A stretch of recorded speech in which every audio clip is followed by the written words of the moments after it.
Unit 1, page 7, Limitations of Science.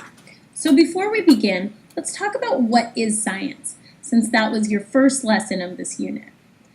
If we look at the science checklist, we can figure out what science is and kind of evaluate certain things.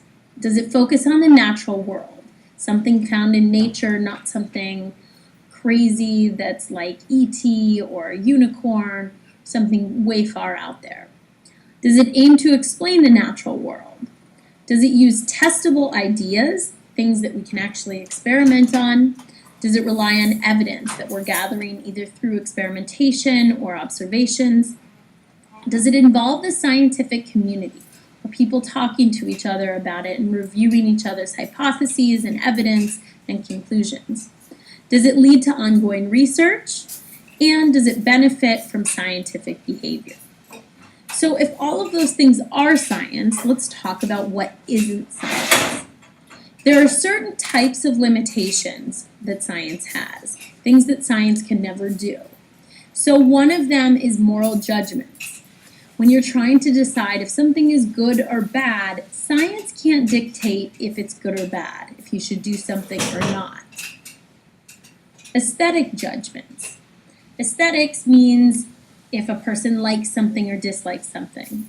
So science can't decide if Bach is better than Drake, or if Drake is better than Bach. That would be a personal decision that someone would make for themselves. Science also doesn't tell us how to use scientific knowledge. So just because we know what the DNA sequence is, doesn't mean that we should go clone a mouse. It doesn't mean that we should go make a genetically engineered tomato. It doesn't tell us exactly how to use that information. We have to go on and figure that out ourselves. And the last major limitation is anything supernatural.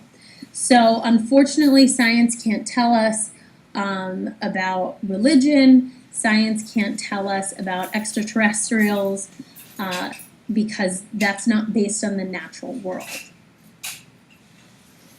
Bioethics is a big part of the moral judgments that I described on the last slide. And just to describe ethics, the definition given by the NIH is that ethics seeks to determine what a person should do or the best course of action, and provides reasons why.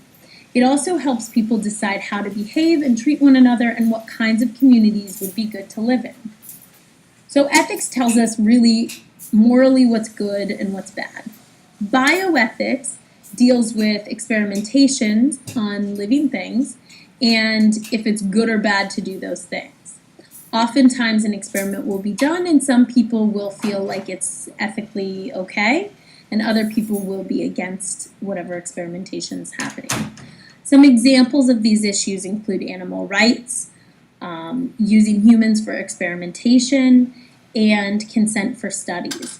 So if, let's say, we use a dog to figure out if a certain drug works, what if it ends up killing the dogs? Is that morally okay that we've killed animals, or is it not okay?